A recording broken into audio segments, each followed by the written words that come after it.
Hey everybody, happy Monday.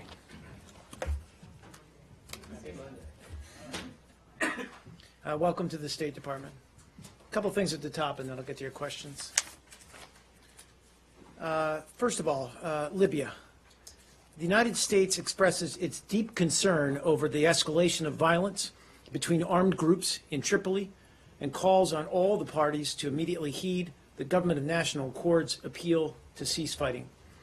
We urge all parties to de-escalate tensions in the capital and respect the terms of the Libyan political agreement, including security arrangements for the withdrawal of armed groups from Libyan cities and their replacement with government army and police units. We reiterate our support, our strong support for Prime Minister Fayez al-Sarraj and the GNA and for the quick restoration of order and security for the people of Libya. Also, just a brief update. As many of you are aware, Secretary Kerry's in Berlin today. Earlier, he met with a group of young German professionals involved in deepening and expanding the transatlantic relationship. They had a good discussion. He also met with his counterpart, Foreign Minister Frank-Walter Steinmeier. At a ceremony following the meeting, the Foreign Minister presented the Secretary with the Grand Cross First Class of the Order of Merit of the Federal Republic of Germany, and this is the highest award Germany can bestow on a non-head of state. Right now, Secretary Kerry, I believe, is having dinner with Foreign Minister Steinmeier. And tomorrow, he'll travel to Brussels to attend the NATO Foreign Ministerial. It's his last one as Secretary of State. And he'll meet there and discuss with allies and partners efforts to further strengthen NATO security, project stability to the alliance's east and south, and enhance NATO-EU cooperation. Brad? Can we start on the call the president-elect had with the Taiwanese president last week?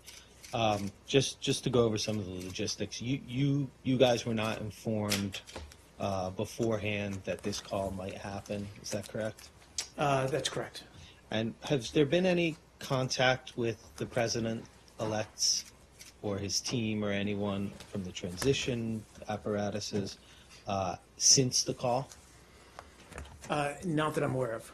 Since the call took place, Yeah. have we gotten any kind of readout or anything like that? No, we have not. And To my knowledge, we have not. Have you had any contacts with, has the Chinese government had any contacts with you, particularly about this call?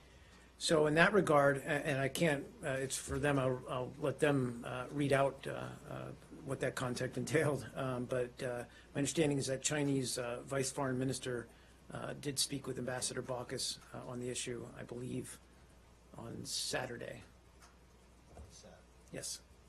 And without getting then into exactly the substance of what they said, what did you tell them in response?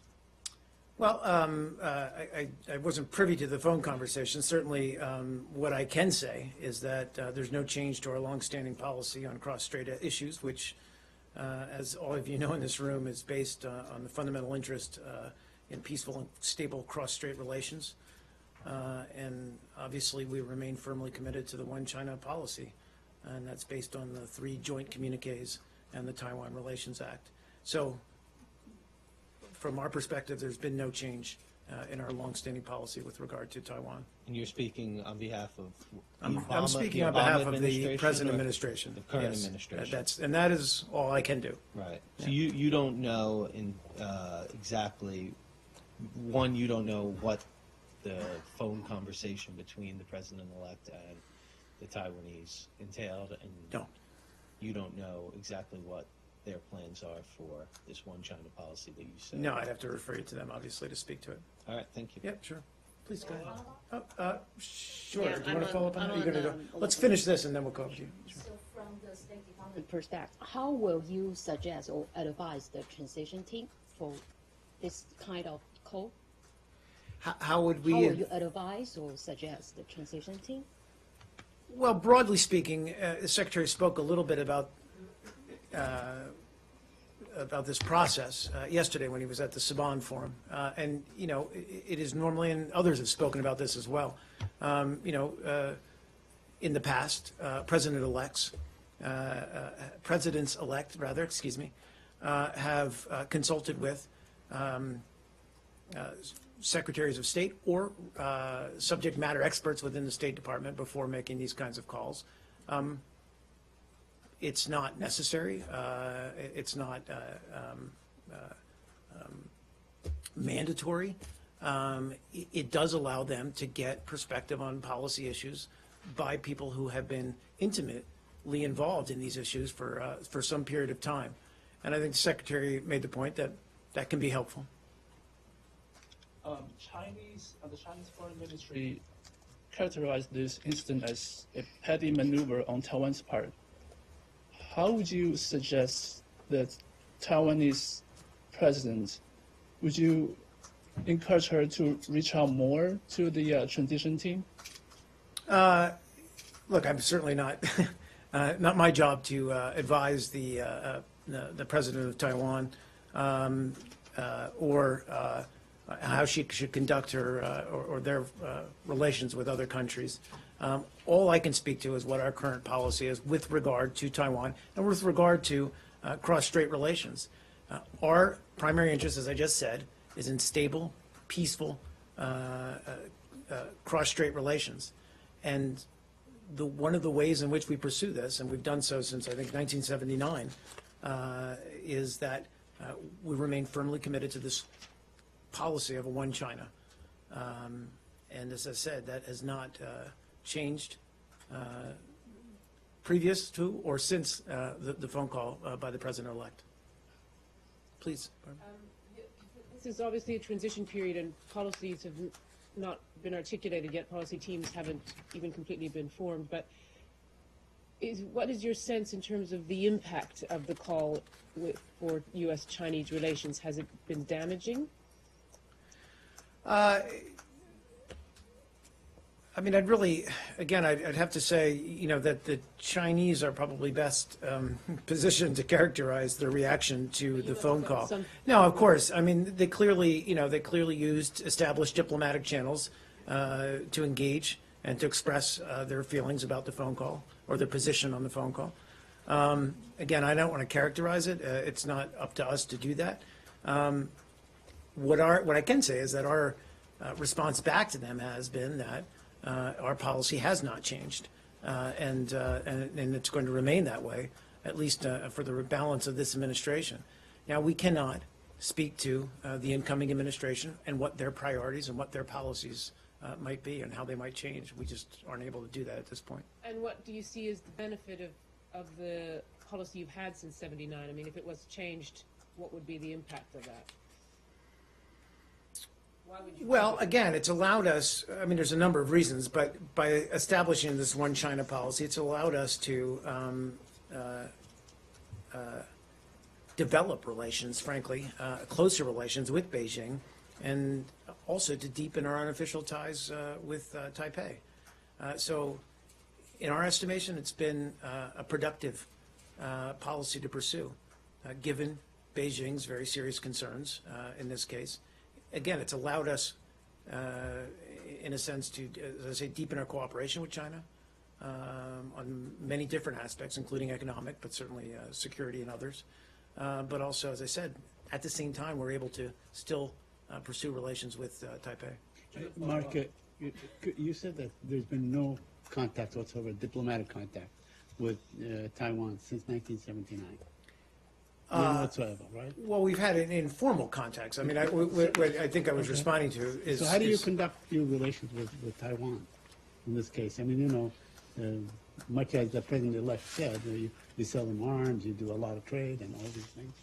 Well, right. I mean, again, I mean, we have informal contacts with the leadership in Taipei. And as you note, we do have fairly strong relations with them. That includes arms sales and other trade. Exactly, trade is another important issue. I mean, look, again, this policy is predicated on the belief that we can pursue closer relations and with Taipei at the same time as we are cognizant of China's security concerns and political concerns regarding Taiwan. President Tsai Sure, one more and then we'll get. President Tsai Ing-wen will be in New York next month on transit to Nicaragua early January. Can we expect any exchanges between the State Department and her team? I certainly don't have anything to announce at this time. You do point out that, these periodically the president will transit through U.S. territory. What I can say about that is that that kind of transit's based on longstanding U.S. practice, and it's consistent with the unofficial nature of our relations with Taiwan. And frankly, they're reflect or they're done out of consideration, I think, for the safety, comfort, and convenience for the travelers. So will the State Department provide any safety, comfort, assistance to the Again, I mean, there's a certain protocol here, an informal protocol. We usually allow them to transit here, if nothing else, for their comfort and convenience. But it's in keeping, it's consistent with longstanding practice. But I can't say whether we'll have any meetings with them. I just don't have that in front of me at the time to announce or to confirm. So is this phone call will give any influence about President Tsai's transit stop in New York? It's just hard for me to predict. Again, it's several weeks off, I believe, or a month or so off. Look, we have ongoing relations with Taipei, with the leadership there. That hasn't changed. What I can just say is that there has been no change yet in our policy regarding Taiwan. And it's an important point to make because, as we say, that policy has allowed us to improve relations with Beijing, with China, at the same time as engaging in strong bilateral relations with, strong relations, informal relations with Taipei. So can I Yeah, go say ahead. that? Go ahead. Yeah. Can I say so? Does State Department treat this phone call like not improving the relationship between Taipei? I'm sorry, and I know what you're trying to ask me. I'm not going to characterize it one way or another. He is the president-elect. He is making his own decisions. He's getting his own advice and counsel from his transition team. We respect that. We certainly stand by, we being the State Department, but indeed the entire Obama administration stands ready to brief them, consult with them before they make not just this phone call, but other phone calls to leaders around the world. But it's by no means, as I said, mandatory. It's not required. So it's really up to them to make their own decisions with regard to who they're going to speak to, who they're going to engage with, and the ramifications or consequences of those actions. Please. It sounds from what you're saying, it sounds like this call doesn't undermine the current one China policy It doesn't. that you have. I mean, that policy hasn't changed, yes. So why did American presidents avoid having conversations like this for the last 40 years if the president-elect having one doesn't seem to have any effect? If you're saying it's not a big deal, everything goes Well- on as before, and then at the same time you're saying we've avoided this for 40 years because the one China policy is so great and it's allowed us to do all these wonderful things with both China and Taiwan. Well- So you're having it both ways. Sure. Well, let's be clear, and this isn't me speaking, obviously, that Beijing, China's position on Taiwan is very well known. And it's because of that position that we developed and adhered to this one China policy. So I'm not saying that one phone call, give or take, is going to upset that balance. But it's only through consistency in implementing this policy and standing by this policy that you have, as I said, stable cross-strait relations. Yeah, one more, and then I promise I'll get to your Thank you. apologies. I think we've talked this Has anyone talked to the Taiwanese government regarding this call? since the phone call. Yes. It's a fair question. I'm not aware we have. If that's different, I just don't think we have. I don't think there's been any calls, but if that's changed, we do have, we do have an unofficial relations, we have the American Institute in Taiwan, which is how we carry out our relations, informal relations with Taiwan. I don't know if they've had any contact with government officials since the call, so I'll just have to check on that. You look confused. I'm just saying I don't have anything to read out. I don't have anything to confirm. I have actually a quick Taiwan follow-up and then Syria. Sure. So the president-elect said that the Taiwanese leadership had contacted him. Do you know if that's a habit that they have of trying to contact whoever the U.S. president-elect is, and then it's up to that president to answer or not? For example, did they try to call President Obama in 2008? Yes, and the answer is I don't know. I don't have that in front of me. I'm sorry. No, you were going to do Syria, and then I'll do Syria. I'm sorry. Yeah. So the Russian government said today that they would start talks with Washington on a rebel withdrawal from eastern Aleppo or from Aleppo this week. Do you have anything on that? I've seen those comments. We don't have anything to confirm at this point. Obviously, we're very seized with the situation, the very dire situation in Aleppo. There was some discussion coming out of the meeting in Rome on Friday that there would be technical talks taking place this week, but we don't have anything to confirm at this point. Could I Could just you talk follow about- up on that? Of course. So follow up, you and then you, I promise. Don't give me a look, Sam. On the technical talks, can you just characterize like what those specifically would be concerning, and what aspect would it be on the idea of withdrawal, as the Russians are saying? Well, I think it's, I don't want to get into too much into the details. For one thing, they're still being hashed out, but, the basic challenge is the same, which is, how do we meet Russia and by extension the regime's concerns about Nusra in Aleppo. At the same time, we bring about a credible cessation of hostilities in Aleppo, even a pause in the fighting, frankly, whereby we can get much needed humanitarian assistance in, and by that I mean foodstuffs, medical care, et cetera. So, I mean, the basic parameters are the same of what we've been discussing for many, many weeks, indeed months. But so I don't want to get too much into the details. But the challenge is the same. I mean, it's you've got Russia very concerned about Nusra's presence. At the same time, we're concerned about the effects on the constant bombardment on the civilian population of Aleppo, and we're also adamant that. While Nusra is there and is an element of this, that there's a moderate Syrian opposition that should not and does not deserve to be bombed into submission. Please. Today, rebels in eastern Aleppo shelled a mobile hospital that Russia set up, killing 2 Russian medics, injuring another, as well as a number of patients. Do you condemn the attack?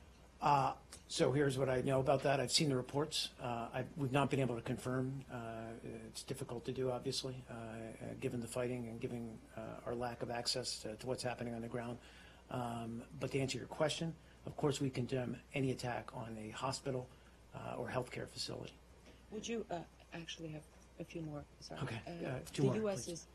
The U.S. is known to have influence with some of the rebel groups. What Yes. is your message to them? Should they continue the shelling? The shelling of I think I just was very clear about, we would condemn any shelling by anybody, opposition rebels or regime forces, what have you, on healthcare, hospitals, schools, civilian infrastructure, any of that.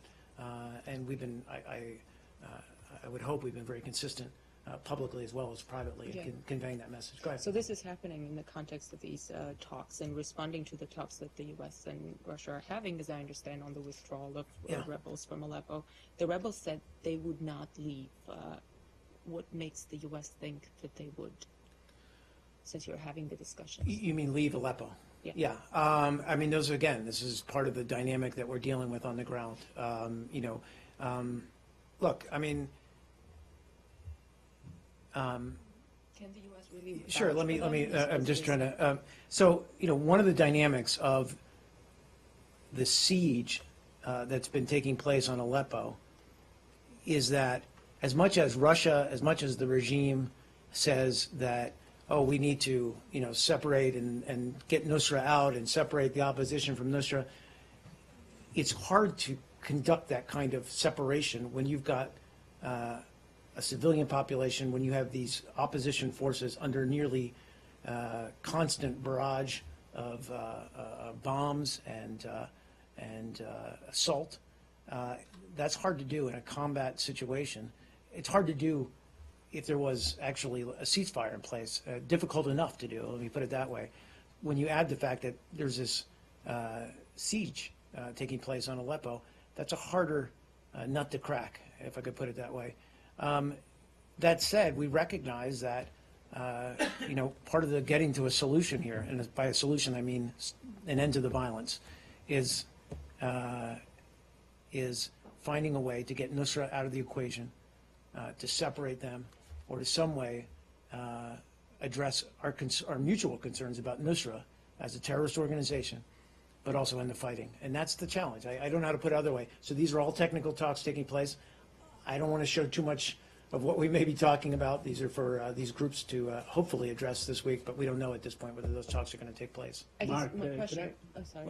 That's okay. Why don't you go, and then I'll get back to you. I just wanted to ask you about a statement made by the Russian Deputy Foreign Minister, Bogdanov. He said that Okay. they received suggestions, American suggestions, on how to, I guess to bring about a cessation of hostility, or a total cessation of hostility, and then they in turn gave them to the Iranians.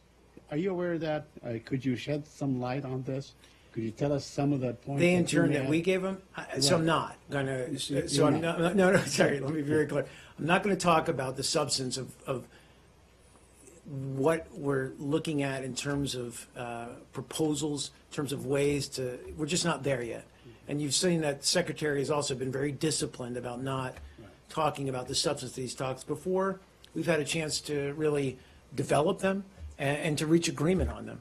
Your question was about sharing them with the My Iranians? question is, are you aware that, whatever proposals you gave to the Russian, they say that they have in turn given them to the Iranians, I guess, as party to the conflict Yeah. in this case, and they are waiting on them. Are you aware of that? Or I'm not aware of that something- particularly. Did the I- Russians tell you we are going to share them with the Iranians beforehand? I don't know. I mean, to some respect, the Iranians are part of the ISSG, so I just don't know. I don't have the, Does that impact, I'm sorry, does okay. that impact the ongoing talks that are ongoing now in any way? And do they cover just Aleppo? so or there's are they for still, the whole of obviously Syria? there's still the broader talks, and we've talked about this, the broader multilateral talks going on in Geneva. Those are ongoing. These technical talks would be a little bit different, more focused on some new ideas to stop the fighting in Aleppo. And those, we're just not in a position to confirm those will take place yet. We're just not there So yet. they are dedicated to just Aleppo. Yes, And it'd be just U.S. Russia. that's what I don't know yet. But we're still trying to formalize all this. I'm sorry, this is still in play. Go ahead. At the Secretary's news conference in Rome on Friday, he Yep. said all the talks between the U.S. and Russia and the set of ideas that have been exchanged were about getting to a political talks, not about removing Nusra forces, you surrender of the opposition in eastern Aleppo. He kind of painted it opposite. He said it was about getting to the intra-Syrian talks. How would a surrender of Nusra plus opposition So we're not in necessarily eastern yeah, go ahead. Aleppo, so they would lose everything and then they would say, now we're ready to talk? I mean, explain to me the strategy. Again, we're not, I don't want to get ahead of process here and what we're talking about. And if I've given that impression that we're talking about some kind of surrender, that's not the case. We're talking about an effort to de-escalate or pause the violence in Aleppo. Obviously, the Secretary is right in that our broader end game here is to get the political talks back up and running because, as the Secretary made clear when he was in Rome, Russia and the regime are deluded if they think, even if they do take Aleppo, that this is over. It's not. The rebels, the opposition has shown that they're not willing to simply give up. And so the only solution, credible long-term solution to the fighting in Syria is a political one. So the Russians and the Russian foreign minister said even last week that these should start immediately now. And he actually criticized the United Nations for not setting them up immediately. So what is the impasse? I mean, his suggestion was it's the United Nations isn't setting it up, and you guys aren't pressuring the opposition to start these talks immediately. Is that fair? I don't think it is. I mean, I think the impasse is that, the opposition would tell you that, why should they go to Geneva and have talks when they're fighting for their very existence in places like Aleppo. Look, again, the basic strategy, as difficult as it's been, has not changed. And fundamentally, it's cessation of hostilities, then you move to, when you've got some kind of credibility established, you can move, and some kind of trust, you can move to and have that become the basis for negotiations to resume in Geneva. We just haven't been there in months. We had the Geneva in September 10th, but that fell apart quickly, and since then we've been nowhere close to that. Yeah, please go ahead.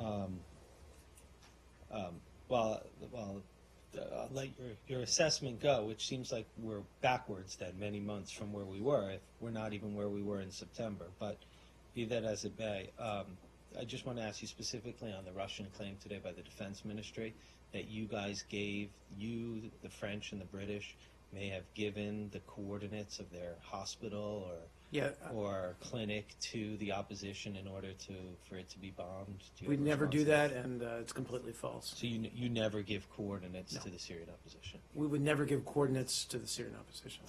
Do you have anything on the UN Security Council meeting now that is happening now and so on? Because the Russians seem to have dismissed it even before it began. They're saying that the proposal does not meet whatever their requirements, which may lead to another veto.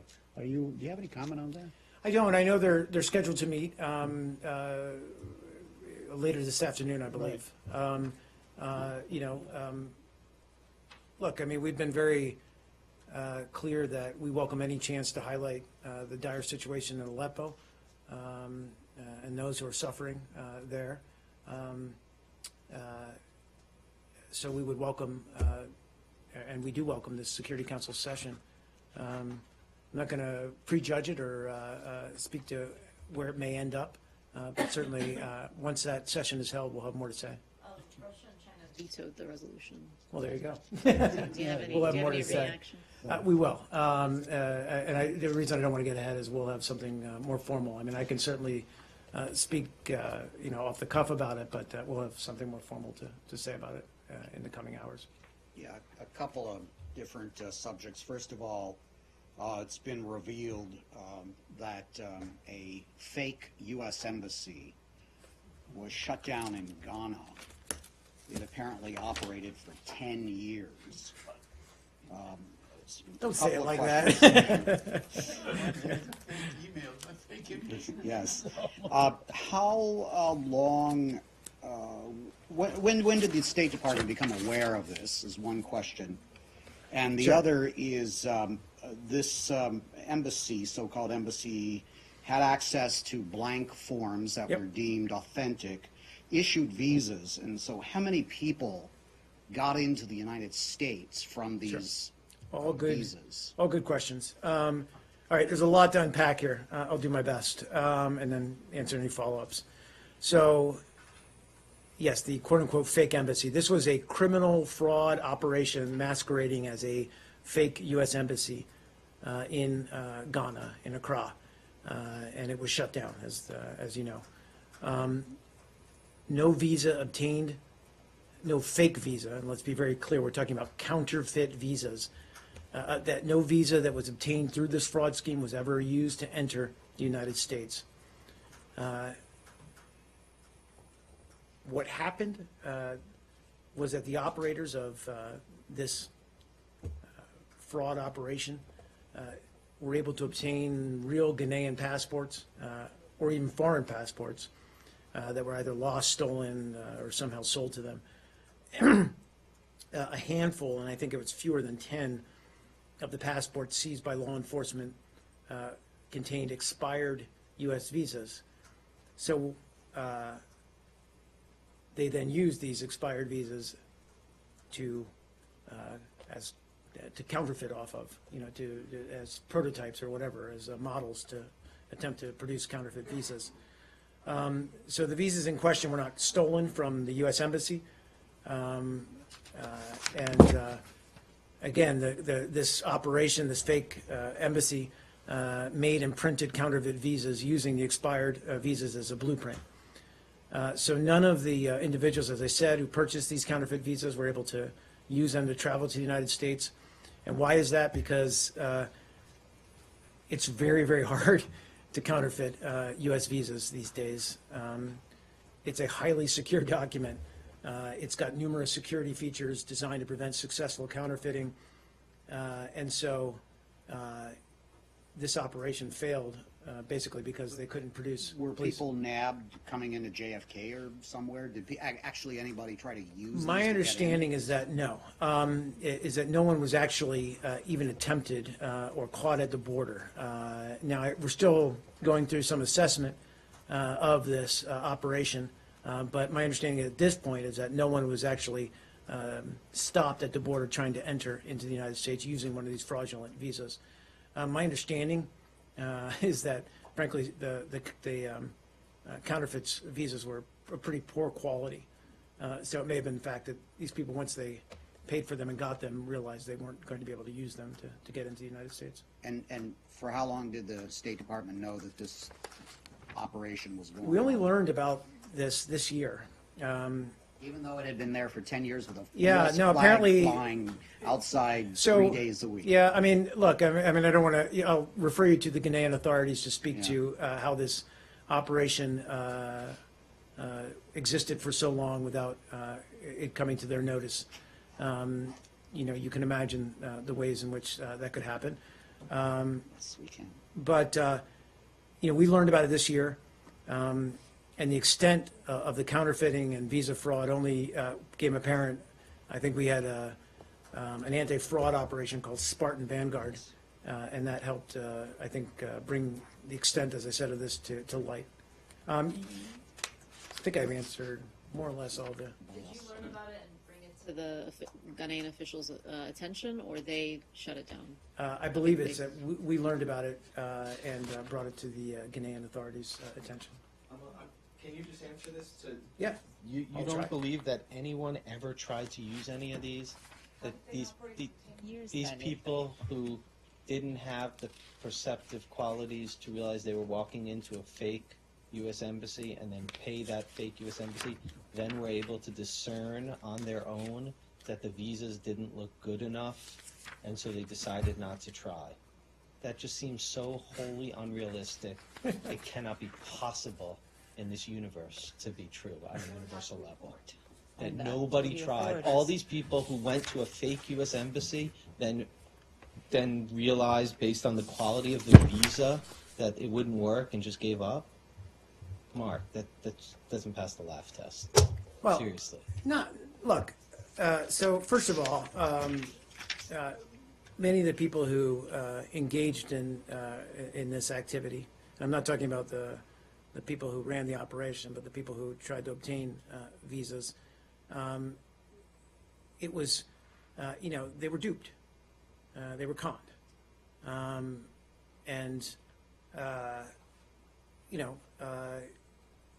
Once they were conned, you don't necessarily go running to the police and say, I just obtained illegally a U.S. visa, and, oh, by the way, it looks terrible, doesn't it? I can't use this to get in the United States.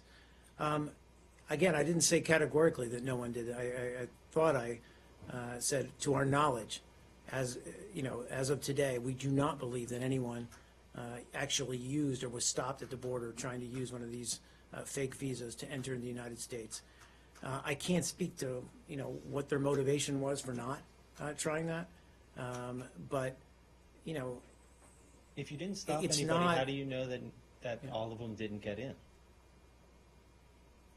well, again, I mean, I'm sorry, I'm trying to, If you never stopped a single person with one of these fake visas, how can you plausibly say that you know that they didn't all get in successfully into the United States?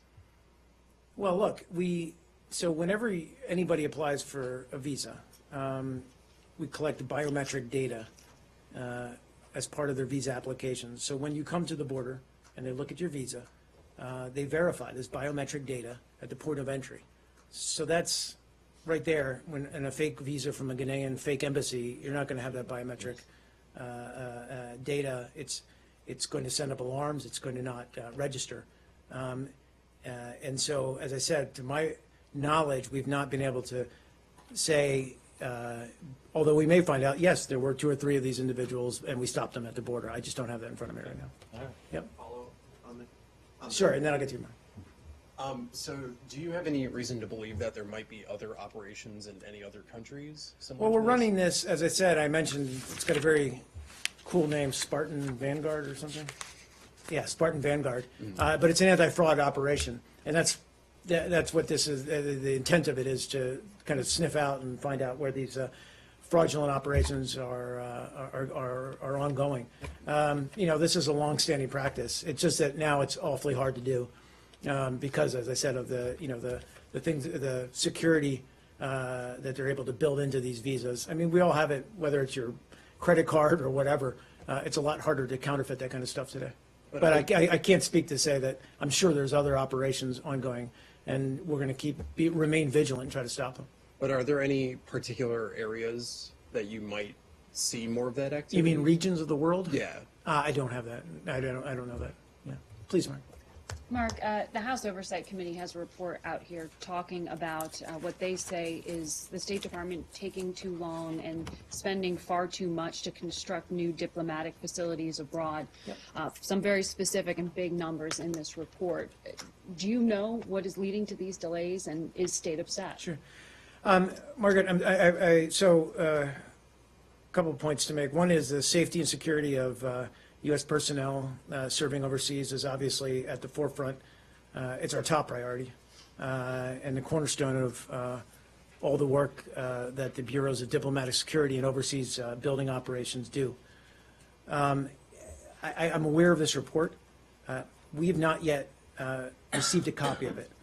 I think we've been allowed what they call limited camera use, in-camera review of a draft version of the report. So we haven't even seen the final version of the report. So it's hard for me to comment on all of the report's allegations without reviewing the final report. And certainly we remain hopeful that the committee will revise its report based on some of the input and significant concerns that we've raised related to the accuracy and fairness and security sensitivities that were contained in the report.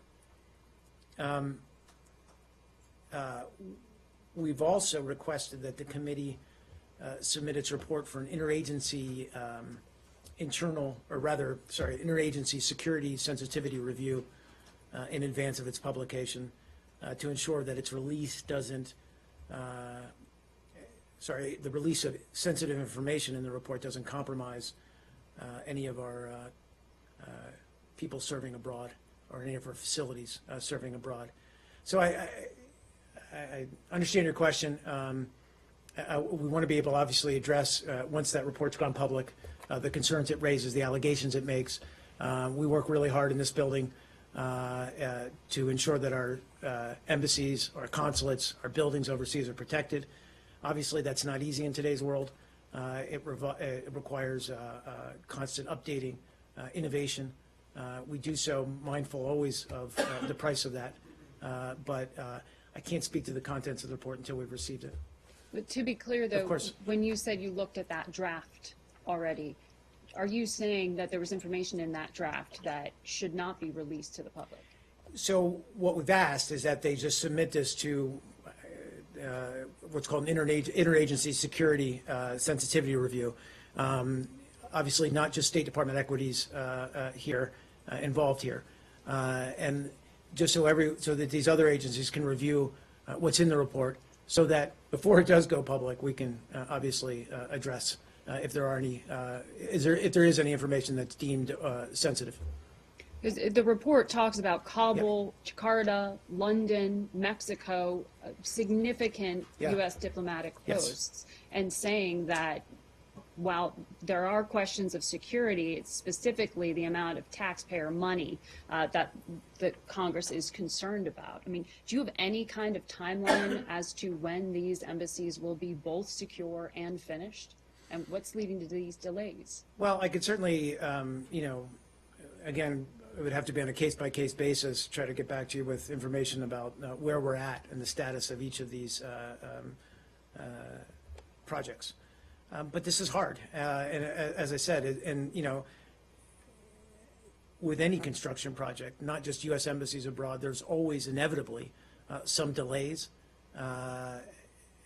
in the process. It's just how, building projects work, fortunately or unfortunately, as things need to be updated, need to be addressed.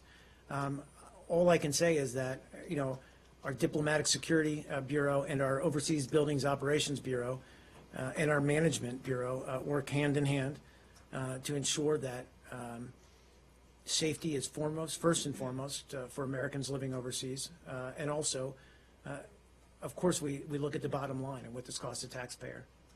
So just to put a fine point on it, Yep. you fully reject the assertion here that the State Department is taking a risky approach of prioritizing architecture over security and over financial sensibility.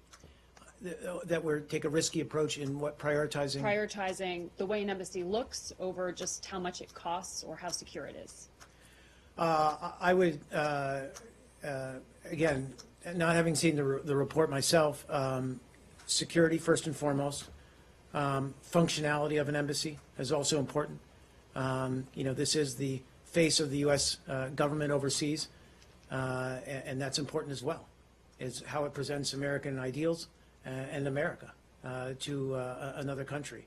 There's been, I could probably point to many cases of criticism of that U.S. embassies have become too fortress-like over the past decades, partly as a result of the security threats that we face. So we're always mindful of aesthetics, but mostly security.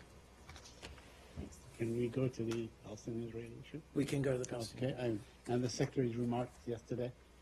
Yesterday, Secretary Kerry at the Saban Forum gave, in his remark, gave a stinging rebuke of the settlement policy.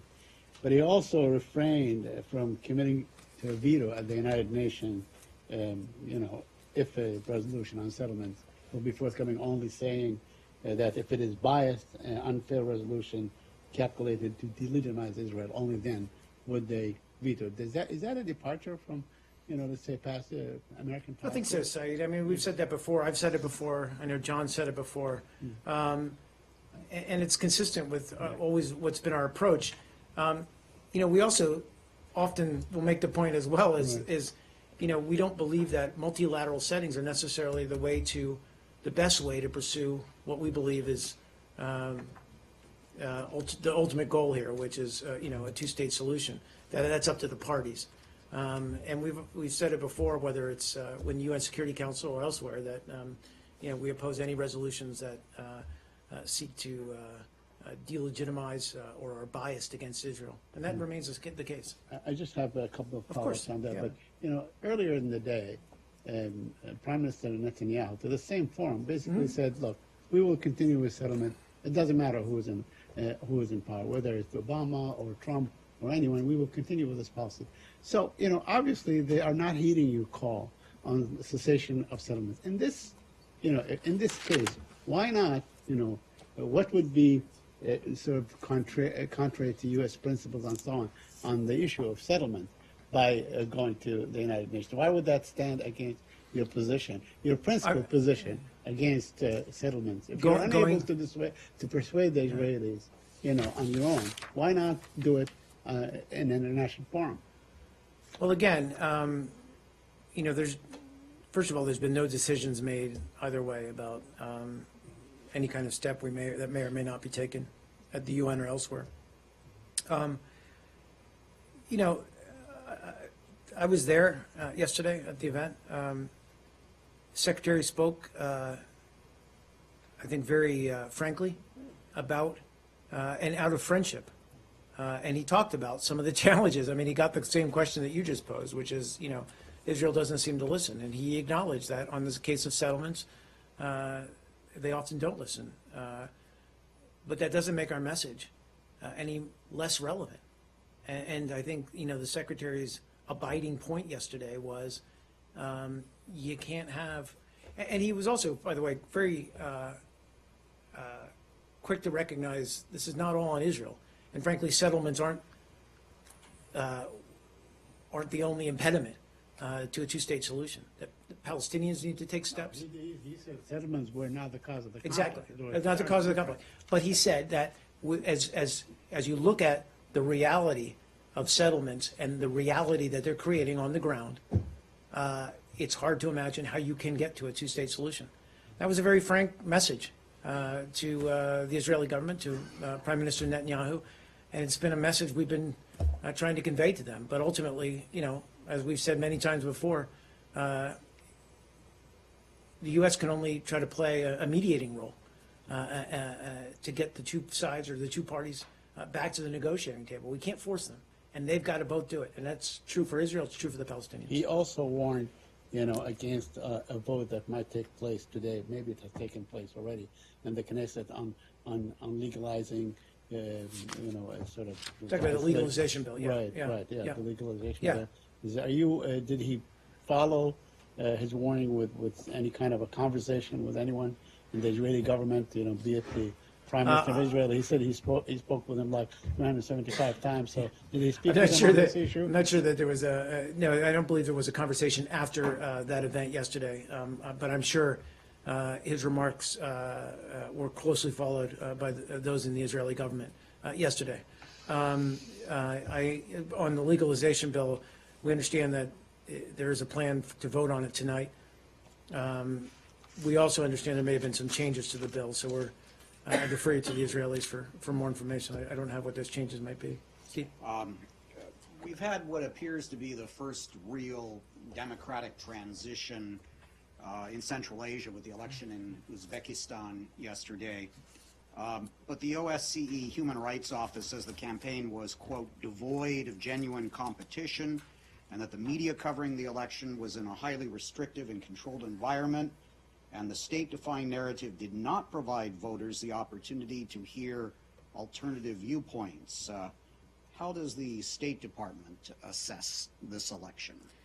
So you're correct. The OSCE did note some irregularities in the conduct of the December 4th vote and some shortcomings in the electoral process. They did, however, praise the election's increased transparency. They praised access to disabled voters and, frankly, unfettered access to 600 international observers. And the embassy, I think, our U.S. embassy did conduct its own observation mission. Overall, we congratulate Acting President and Prime Minister Mirziyoyev, excuse me, I just really fractured his name, I apologize, Mr. Shavkat Mirziyoyev, and his election as the new president of Uzbekistan. And as the country, as Uzbekistan transitions into this new chapter, we look forward to sustained regional stability and progress towards broad economic and political and social reforms. And just to highlight that ongoing engagement, there will be a meeting of these Central Asian countries. I think the third one, I was at the first one in Samarkand, I think last year, and that'll take place in Hamburg later this week. Japan? Yes, go ahead. Prime Minister Abe Where are we at? Oh, Japan, I'm sorry. Prime Minister Abe will visit Pearl Harbor later this month and meet with President Obama. Do you have any expectations for this visit? Do I have any expectations? No, I mean, honestly, I would just refer you to the statement I believe that the White House put out. You're right, it's going to take place on December 27th, 2016. But again, in the statement, they just said it's an opportunity for the two leaders to review joint efforts over the past 4 years to strengthen the U.S.-Japan alliance, which is a critical one for us, obviously. And poignantly, the President will also accompany Prime Minister Abe to the USS Arizona Memorial at Pearl Harbor to honor those who were killed on December 7th, And specifically please. on U.S.-Japan relations, what effect do you think it will have? I'm sorry. What just- effect do you think it will have on U.S.-Japan relations? You're talking about the visit to the memorial or the visit to, just the visit in general? Yes, in general. Okay, sorry. It's obviously the end of President Obama's administration, his tenure as president. And he, as we all know, has been at the forefront of our strategic pivot to Asia. And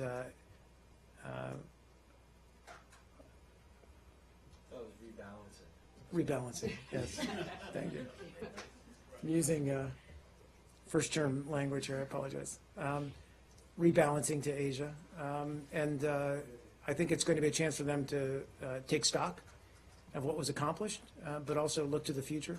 And I think to just convey that the U.S.-Japan partnership alliance is a critical one to our ongoing engagement with Asia. And do you think, sorry, one more. Yep. Do you think the U.S. government will be expecting any sort of apology from Prime Minister Abe while he's there? Look, I'm not going to speak to that. That's, I think it will be as I just said, a very poignant moment in the long process of reconciliation and partnership with Japan coming out of that terrible day. But you're not asking. Not asking for. You're not asking for an apology. Not that I'm aware of, no. That's- Mark, Please, in the back. Mark, on North Korea. Of course. The North Korean Foreign Ministry has announced that North Korea will take strong actions against the new UN sanctions and the U.S. additional sanctions on North Korea. Do you have any comment on this? I don't, other than that we would hope that the strong action that they would take would be to address the international community's very serious concerns about their nuclear ambitions. That's the actions that these sanctions are designed to prompt. Do you have Yeah. any? A really quick follow-up on my question, because apparently the Israeli Knesset just passed, the first. I keep telling we got to cut the Wi-Fi in here. But- I'll never get out of here. I wonder if you have any comment on that, because yesterday it was the Secretary said was very clear and warning against such a step, but apparently today that is taken. So in light of that, would the United States pursue any kind of effort at the United Nations? I don't have any, certainly not going to speak to any actions we may pursue with regard to the United Nations. Our clearance, our policy of settlements, I think it's crystal clear. Thanks, Thank guys. you.